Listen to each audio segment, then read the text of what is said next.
Hello, hello, and welcome back to the show. Happy Thursday to you. If you're joining me on the replay, happy replay day to you as well.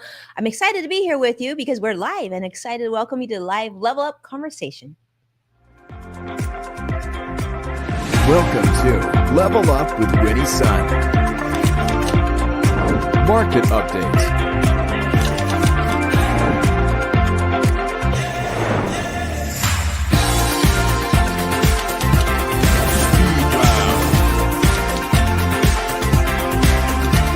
Award-winning financial pro. Get ready. I present to you Level Up with Winnie Sun. Hello, friends. I'm Winnie Sun, your host, Forbes contributor, CNBC council member, and award-winning financial pro. Here to keep you on top of all things relevant, trending business news, because we know there's been a lot going on, right? But most importantly, what makes our show special is because the audience is part of the show. And that means your comments, I'm going to be seeing them throughout the show. Of course, don't be shy. Join me. Let me know where you're joining me from. If you're here, I see Joshua already joining us from YouTube Live. Always a treat. Joshua, CrossX Fighter, joining us. And I see Vicky on Facebook Live. Always a treat to see you as well. Thank you so much for being here. And let's have some fun. First off, let's talk about how the market closed today. I promised you fun, right? But unfortunately, when you talk about the market, especially today, not so much fun. In fact, it seems like a continuation of what we've been talking about most of this week. After the Fed increased interest rates yesterday, it just seems like things just can't get much better right now, right? The Dow closed down 118 points. NASDAQ also down 153 points, and the S&P 500 also down 32. So that makes it a triple down day across the board. Unfortunately, stocks continue to post negative numbers because there's more concerns now as the Fed Chairman Jerome Powell and the Federal Reserve increase interest rates yet again yesterday by 0.75 of a percent, which is 75 basis points now. Unfortunately, rates are at 3.25%. And this is definitely not seen as a good thing. And in fact, we've seen many financial experts and analysts and even bank CEOs saying that this is not good. We're getting closer to recession territory. And maybe, just maybe, we're not going to have a soft landing here if the Fed increases interest rates too much at the cost of economic growth. So, yeah, that's what's happening. And that's what we're seeing today, and certainly what we're seeing this week. So I know many of you have been wondering when things are going to get better, when your 401k isn't going to look so negative and everything else. But unfortunately, right now, that's what we're seeing. We're seeing more negativity come on the financial markets. And I wish I had better news, but I actually don't think things are going to get much better anytime soon. I think temporarily we could see some positive numbers, but until we get through those 3 PPPs I talked about yesterday, and that was, of course, number one, we're talking about profitability. We're talking about pricing of goods, so inflation costs. We're talking about number two, the second P, which is Putin, Russia, economic growth, geopolitical risk that needs to be resolved. And third, of course, the pandemic, which is unfortunately still here with us, as much as we like to not think about it. Unfortunately, there's a lot of countries, a lot of people across the globe still very, very concerned about the pandemic. And until those 3 Ps are resolved, I just don't think we're going to have a lot of consistent positive growth on the horizon. All right. So recession risks continue to be rising, and the Fed will, as said, they will, and they do plan, if they have to sacrifice growth for a lower inflation. So that is what it is on that side. But let's segue over and talk about some other financial news that was popular and trending this week that you may have heard of. In fact, you may not have thought much about it, but this is actually big news. Have you ever stayed in an Airbnb before? Some of you probably have. Travel's certainly come back quite a bit. And it's just a different way of travel, right? Instead of staying at a hotel, Airbnb guests would book a house or rental, maybe for a day, maybe for a week, and you would have the comfort of being in a house rather than a traditional hotel. Sometimes you can rent a room, sometimes you can rent a cabin, you can rent a whole place, and usually it'll come with more amenities such as maybe a yard or, like washer dryer, a kitchen, things like that. Well, currently, there's been a lot of backlash on Airbnb. Now, you may have seen this on Twitter. It was actually really popular. There was an article that came out in the Wall Street Journal this week talking about how Airbnbs are, in some cases, getting out of hand.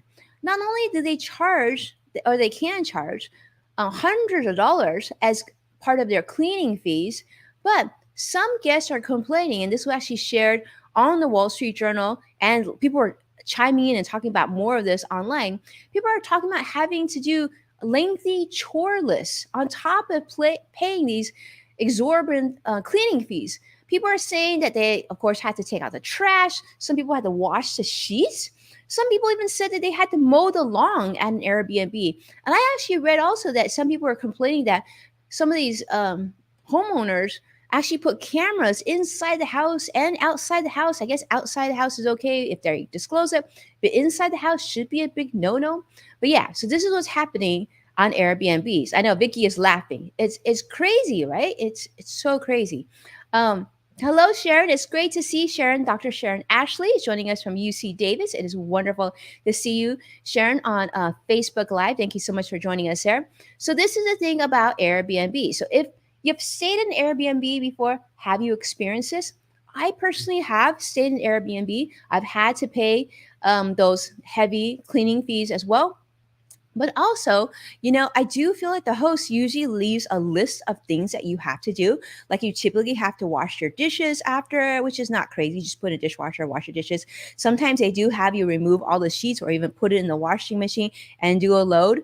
And oftentimes I see a lot of rentals, for example, in Big Bear Lake here in Southern California, a lot of those rentals, they do require you to take the trash out. Not only just take the trash out, you have to drive like a mile away and drop it at a specific trash dumping place. So you can't even just put in the trash can at the rental. Certainly a different way to vacation, different way to travel, right? But that's what Airbnb. So there's been a lot of complaint about this, and people are going online and saying this is absolutely crazy. Airbnb is saying though, but wait. They said actually on their whole global system, only 45% of rentals actually charge a cleaning fee, which I thought was really interesting because I have yet to see an Airbnb that does not charge a cleaning fee.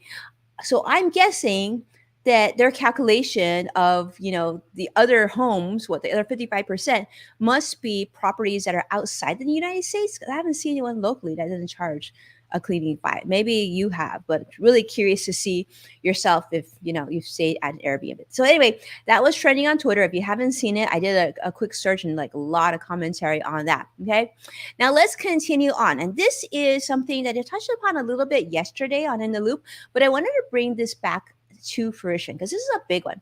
So Lori Konish, as you know, is a friend of mine at CNBC. She's a reporter there, a great reporter, and she put together a recent article talking about a financial work study and survey that was shared just recently, in fact this year, and they surveyed about 1,000 adults and also 600 HR directors and leaders.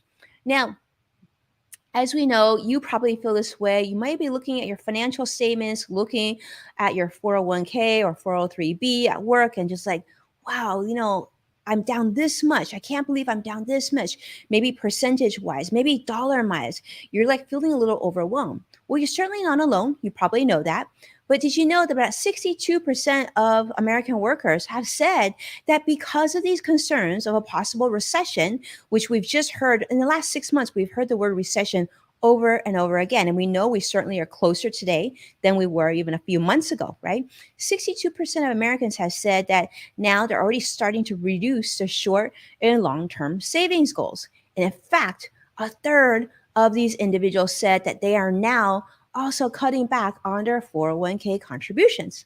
And so we know that financial well-being means not only planning for today, but planning into the future. And we also know that hopefully this pandemic won't be here forever.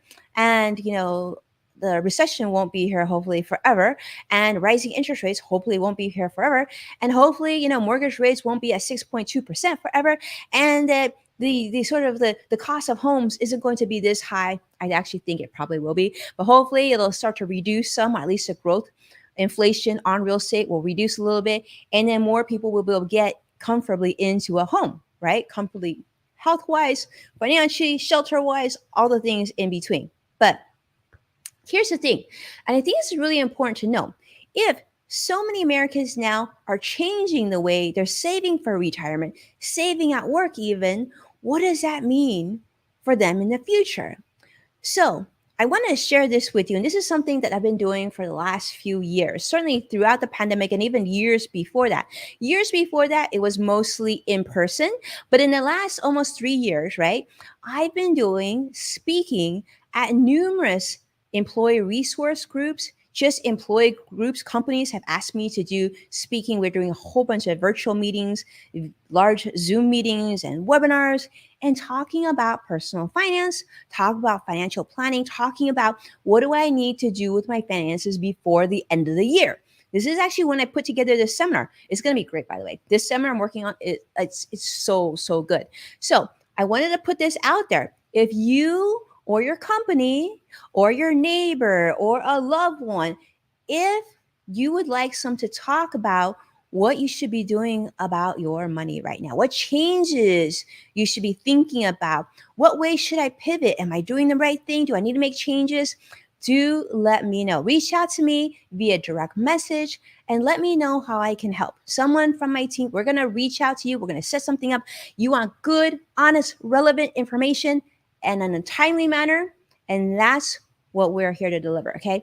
So I'm working on this right now, working on a seminar. We are booking companies left and right.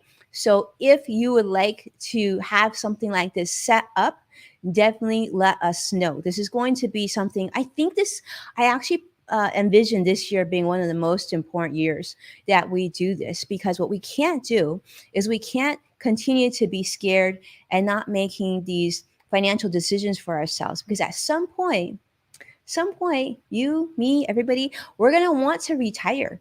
And what retirement looks like, we have a picture of that. And we want to know that we have a good chance of meeting that goal. And that retirement is going to be that way what we envision, that we earned, that we really put in the time, and that we deserve. So do me a favor.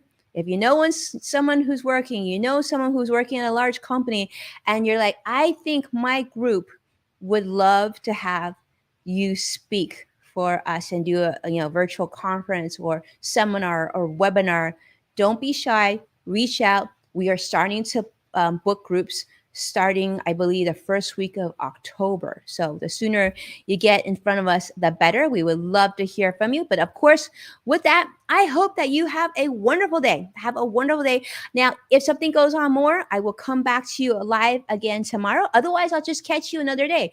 But with that, thank you so much, my friends, for watching. A huge thank you, of course, to Vicky Garvey and Joshua and Sadiq and everyone who've been so meaningful and helping get the word out about our show. So grateful to all of you. Of course, do me a favor, share the show on social media, tag me at Winnie Sun so I can properly thank you. And to find full episodes of Level Up with Winnie Sun, check out NASDAQ, Amazon Fire, and Roku. And of course, don't forget to subscribe and make sure that you hit that notification button. So every time we upload a live stream or a future upload, you'll know. We want you to be in the know. All right. Be well, and I'll see you very, very soon, friends. Take care now.